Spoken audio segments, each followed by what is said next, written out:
She was used to power. She was used to people looking down at her when she walked by. Her words could make or break a career in an instant. She lived in a world where orders were carried out instantly and refusal was unthinkable. But that morning, everything changed.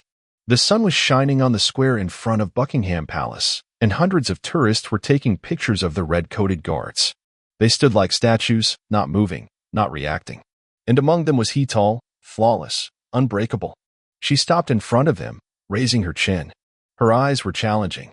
"Come on, look at me." Her voice was quiet, but sharp as a blade. He didn't move. Her nostrils flared with irritation. She was not used to being ignored. The tourists around her began to pay attention to the unfolding scene. Little did they know that they were about to witness a moment that would forever change their perception of power and authority. What happened next left everyone breathless. The square in front of Buckingham Palace was crowded with tourists. Cameras were clicking, children were laughing, and guides were loudly telling the story of the royal guard. But in all this chaos, there was an imperturbable silence, a line of guardsmen standing at their posts like marble statues. She stopped in front of one of them.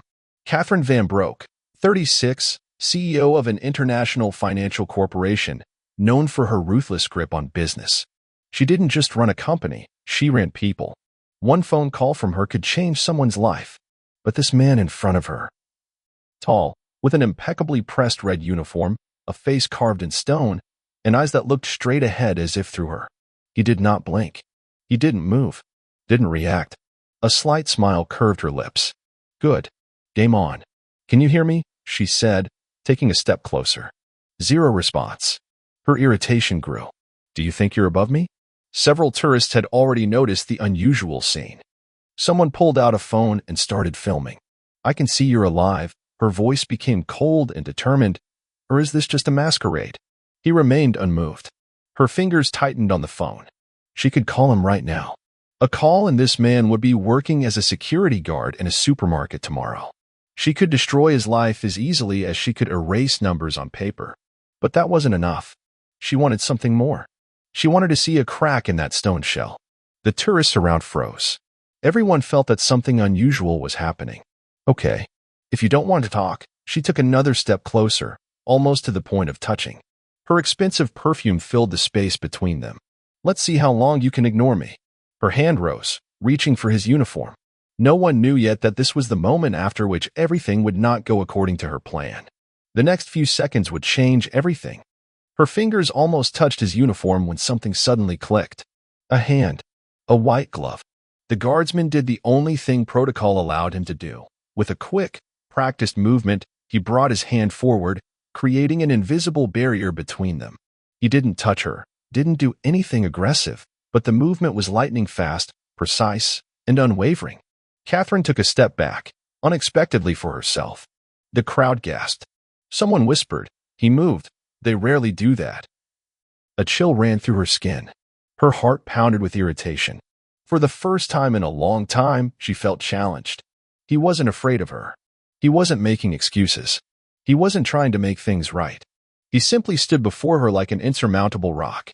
Catherine pressed her lips together, feeling anger rising inside her. In her world, power was absolute. She could destroy a career with a single hint. People feared her voice, her connections, her name. But this man in front of her, he destroyed the very idea of her power. She took another step forward, her expensive perfume mingling with the cool morning air. "You're still responding." Her voice was quiet, sharp as a scalpel. No response. No movement. His dark eyes remained fixed, focused somewhere far away, as if she were no more than an empty space in the crowd. She clutched the phone in her hand. She could call right now. One call, and this man would lose everything. But that wasn't enough. She wanted to break him. She took a deep breath, her lips curling into a slow, predatory smile. "You think your silence is strength? Do you think your immobility makes you invincible?" The tourists around had almost stopped taking pictures of the palace. Everyone was filming her, but she was not paying attention. She took a step back. It almost seemed like she was retreating. She unzipped her bag. Her fingers slipped inside, touching the smooth surface. A small, black, almost invisible device. A stun gun. Her heart beat steadily. The guard didn't move, but Catherine could see the tension in his shoulders. He felt threatened. He was ready, but he was still standing. She could end this now. Just turn around and walk away. But she didn't want to. For the first time in years, she felt something like excitement. She no longer needed to prove her power with words. She would do it. The tourists didn't suspect a thing. She raised her hand, clutching the metal in her palm. The next second would change everything. Catherine felt no fear. She was not the type to doubt her decisions. Life had taught her to act quickly, to break those who stood in her way. And now she saw only an obstacle in front of her. Her fingers tightened on the stun gun. The tourists around her did not realize what was about to happen.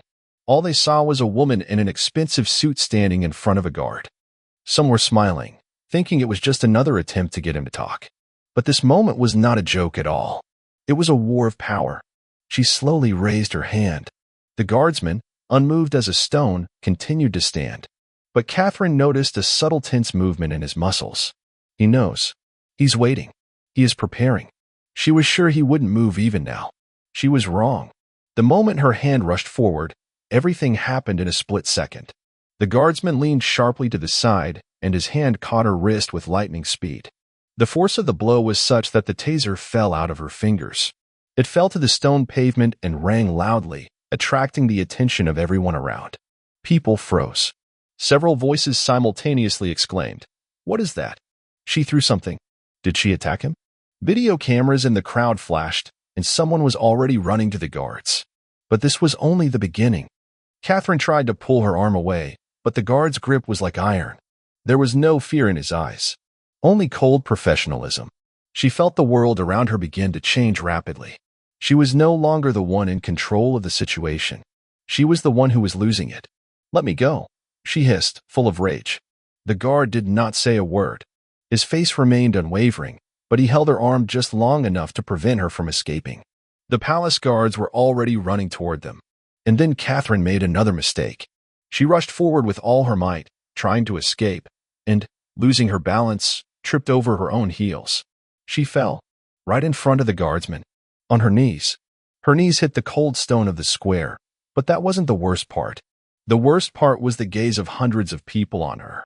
Her costume was impeccable, her appearance always admirable.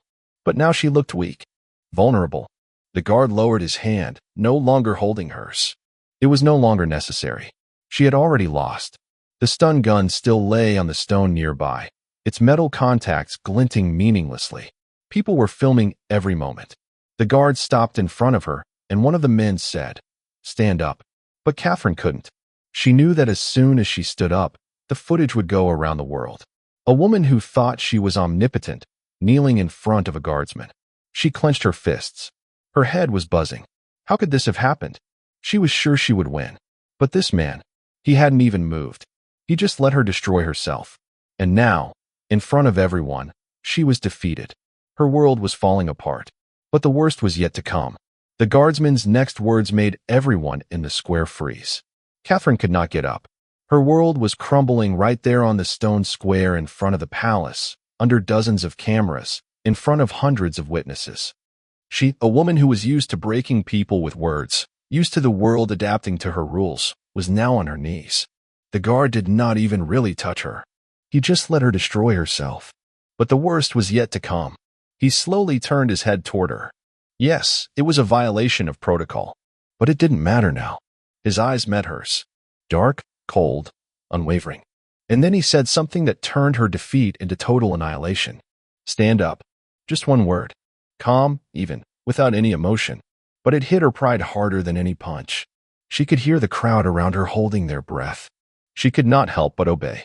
With a slowness that seemed unbearable, she rose to her feet. Her hands trembled and her eyes burned with humiliation. The guard no longer looked at her. He stood motionless again, as if nothing had happened. The crowd whispered. Cameras flashed. And then Catherine made another fatal mistake. She tried to save her face. "You don't know who you're dealing with." Her voice broke into a shout. "I know people. They'll call them right now. And you. This is a restricted area. You need to leave." This time the voice didn't belong to the guardsman. The palace guards were standing right next to her, and one of the men was already holding handcuffs. Catherine took a step back. Her heart was beating so fast she could hear it in her ears. If they arrested her here, in front of everyone, that would be the end of her. Her name would be in all the headlines. Financial shark attacks Royal Guardsman. Her reputation will be erased. And so she did the only thing she could do. She turned and ran. Yes, in her expensive heels, in a designer suit, she just ran across the square, feeling the eyes of hundreds of people on her. She was not chased. There was no need. She had already lost.